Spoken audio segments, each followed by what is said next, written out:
Ini ibaratnya masak sayur nggak pakai garam. Kalau ngomongin bola tapi nggak ada komentar dari dua orang ini nampaknya nggak sedap gitu ya, nggak sedap ya. Kita hadirkan dua narasumber pagi hari ini. Sudah ada Bung Toel, pengamat sepak bola, dan juga Mas Budi Setiawan, founder Football Institute. Selamat pagi. Selamat pagi. Tadi Bung Toel tadi disebutin sama pemimpin redaksi TV One, Bang Palumara. Ini kita mengundang musuh bubuyutan dari netizen yang benar-benar solid banget membela squad Garuda nih. Udah standby nih kayaknya mau dengerin apa kata Bung Toel sama Mas Budi ya. Tapi kita melihat dulu deh peluang Indonesia yang kemarin Indonesia-Australia yang tidak disangka-sangka ternyata berhasil juga. Saat ini lebih optimis atau gimana, Bang?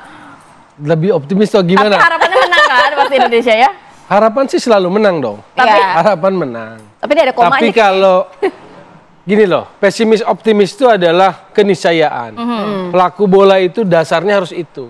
Jadi itu nggak perlu dipertanyakan. Kalau kita terjun ke sebuah harus optimis. Pertempuran, ya harus optimis. Tetapi dalam konteks sepak bola ini kan analisis nih. Anda kan nggak tanya saya sebagai awam dong. Enggak dong.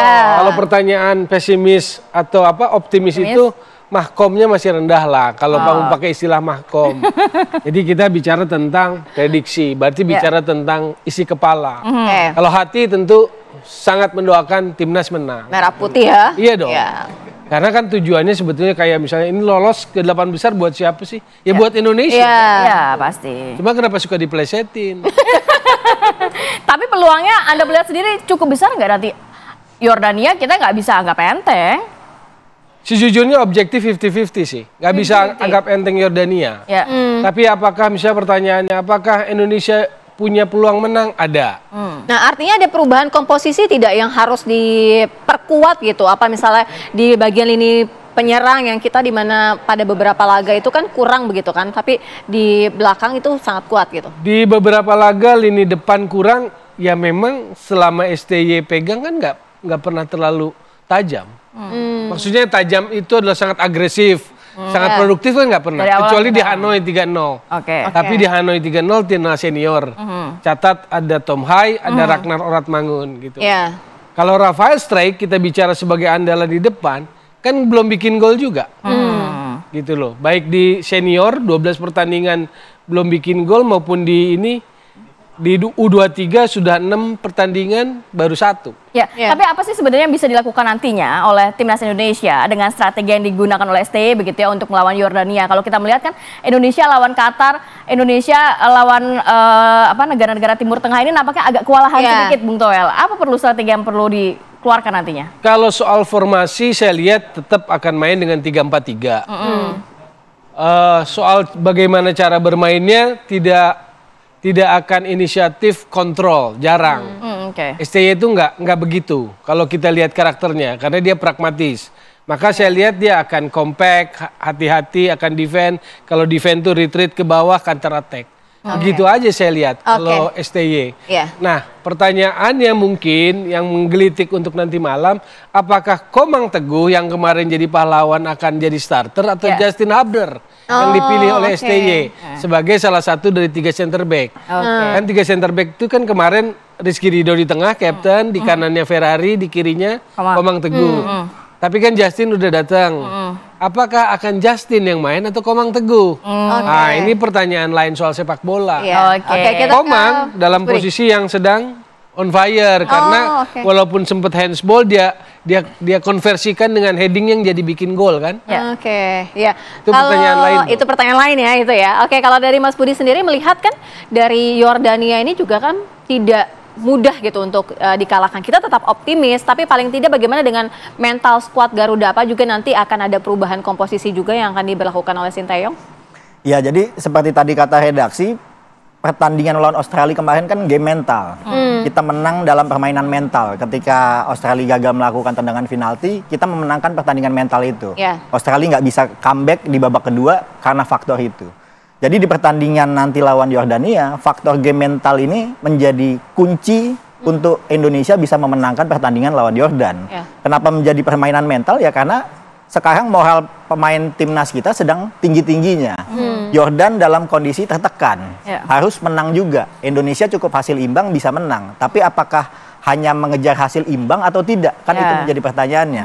Ketika tadi Toel bilang gaya permainan STY defensif, apakah nanti kita akan bermain defensif atau enggak itu masih menjadi pertanyaan karena kita belum tahu line up yang akan dikeluarkan pada pertandingan nanti malam. Tapi menjadi menarik apakah Komang atau Hapner yang akan dipasang oleh STY.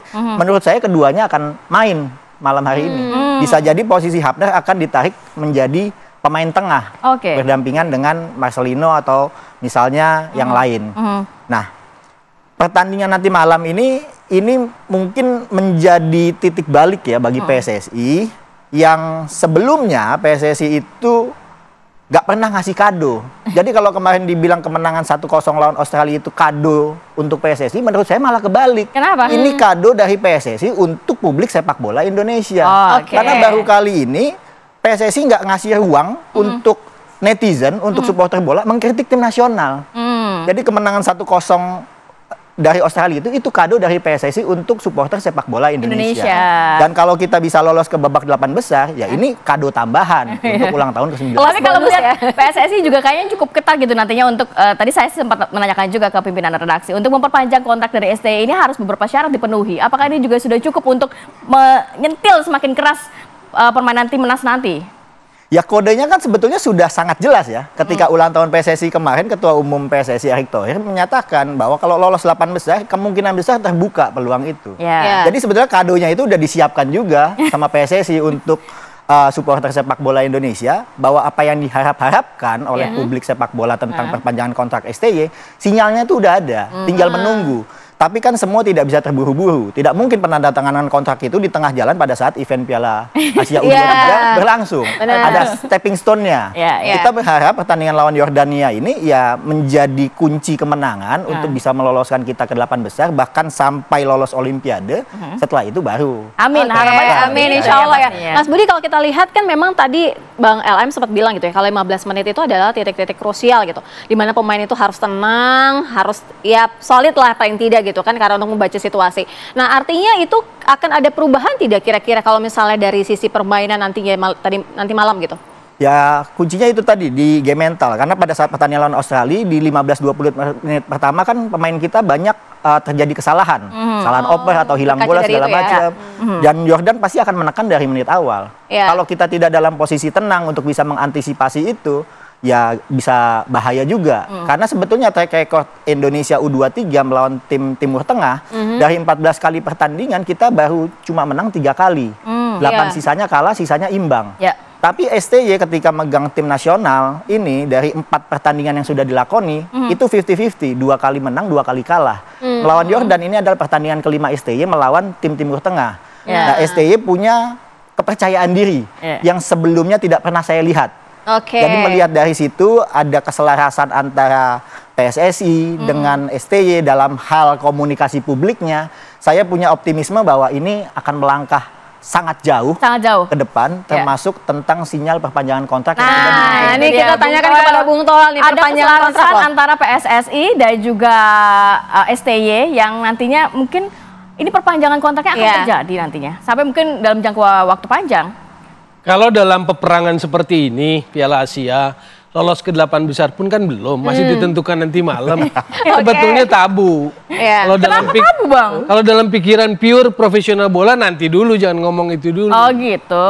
Kalau yang kita belajar ilmu bola langitan lah. Ini siap-siap nanti ramai juga komentar ya, Bang. Ya nggak apa-apa. Makanya ngomong bola itu nggak boleh baper. Nggak boleh terlalu bagaimana, enggak gitu loh. Tapi Bung Toel begini, kan ini kan begini, perbaikan dari Sinteyong memimpin anak-anak skuad Garuda ini kan juga jauh lebih baik gitu kan, ada tren positif gitu paling tidak. Tren positifnya apa? Ya kan bisa memenangkan kemarin skuad Garuda bisa menang melawan Australia begitu. Ya, terlepas dari menang, terlepas dari waktu Qatar itu wasitnya kontroversial, itu firm, kan juga kalah di situ. Jadi kan ada fluktuasi, ada belum konsisten gitu loh.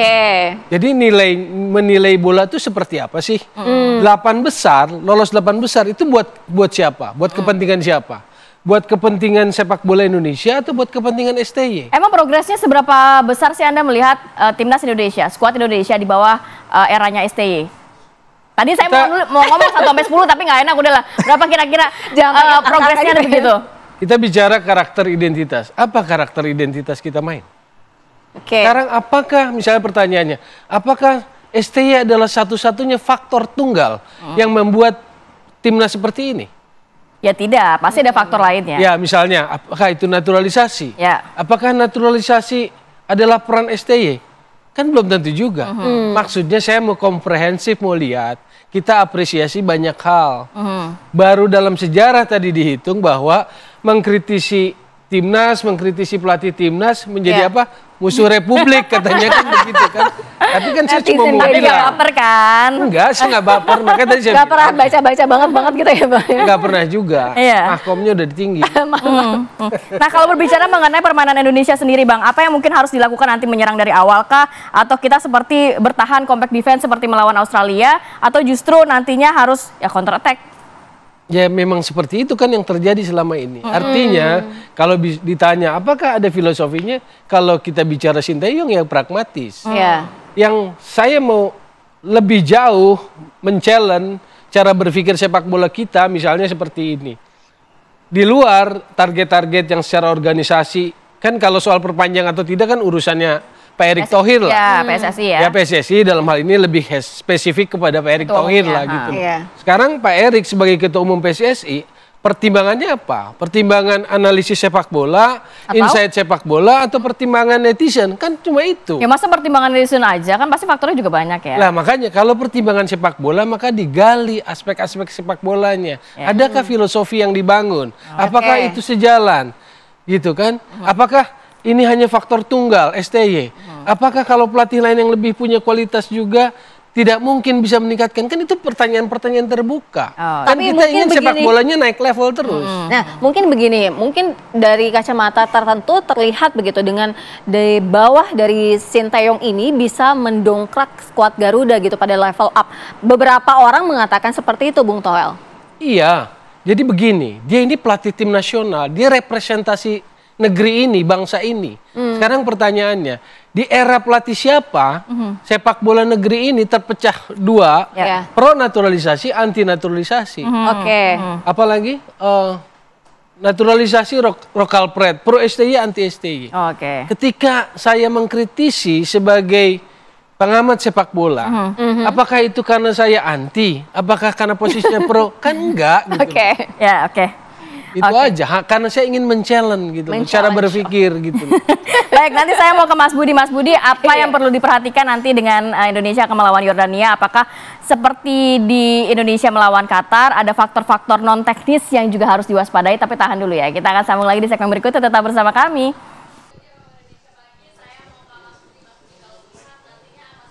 Perlu diperhatikan faktor-faktor non-teknis apa yang perlu diwaspadai seperti yang terjadi saat Indonesia melawan Qatar. Dan satu lagi boleh ditanggapi pernyataan dari Bung Toel yang kan tadi mengatakan bahwa sebenarnya kan sebenarnya beragam upaya yang dilakukan juga oleh PSSI, kemudian STY dan juga Timnas Indonesia, termasuk naturalisasi, kan nggak ada salahnya juga, itu strategi yang digunakan juga oleh Indonesia kan untuk dapat terus meningkatkan kinerjanya atau prestasinya. Jadi apa yang harus diperhatikan dalam pertandingan nanti malam, yang pertama adalah ketenangan. Ketenangan dan kecerdasan para pemain untuk bisa mengimplementasikan strategi di lapangan yang diinstruksikan oleh pelatih tentunya. Jadi kita kemarin kalau melihat pertandingan Indonesia-Australia kan nggak ada yang menyangka kalau Australia ternyata bisa kalah lawan Indonesia. Kenapa? Ukurannya kan sederhana aja kalau saya melihat. Sananta dipanggil pulang sama Persis Solo. Artinya Persis Solo aja sebagai klub anggota PSSI yang bermain di Liga 1 tidak punya kepercayaan diri bahwa Indonesia akan melangkah lebih jauh. Kemarin baru pelatihnya bicara lagi kalau Sananta dibutuhkan untuk 8 besar, kita siap mengirimkan lagi Sananta. Itu adalah ukuran indikator yang tadi dibilang oleh Toel itu ukurannya orang bola itu ada analisisnya. Nah, tapi dalam permainan sepak bola tidak bisa hanya bicara peringkat, tidak bisa hanya bicara strategi, tapi kematangan mental, kejernihan berpikir, dan ketenangan para pemain itu yang menjadi kunci kemenangan. Nah, apa yang harus diperhatikan ya itu tadi, ketenangan itu, apakah kita bisa tenang, tidak terburu-buru dalam mengambil keputusan. Kalau Mas Budi melihat kita bisa tidak tenang keluar dari tekanan akan melawan Yordania itu, dan juga kan ada statement pujian gitu ya dari Yordania bahwa Indonesia, nah ini jangan sampai juga kita terbawa kalau Indonesia tuh kuat, kemudian anak-anak skuad Garuda itu juga jadi lemah nggak sih karena itu? Ya itu ini aja kan, itu kan sopan santun para pelatih aja ketika saling memuji begitu ya. Basa-basi. Basa-basi tapi bukan memang head speech ya biasanya. Cuma kan banyak juga ya kan akhirnya yang pada bilang kan hati-hati jangan terbuai gitu. Akhirnya melemahkan juga gitu. Intinya adalah bagaimana kalau kita kemarin bisa membuat Australia terkomang-komang, harusnya nanti pada saat melawan Yordan kita bisa membuat Yordania terstruik-struik lah. Terstruik ya. Karena kita pengen melihat sebenarnya struik ini bisa mencetak gol.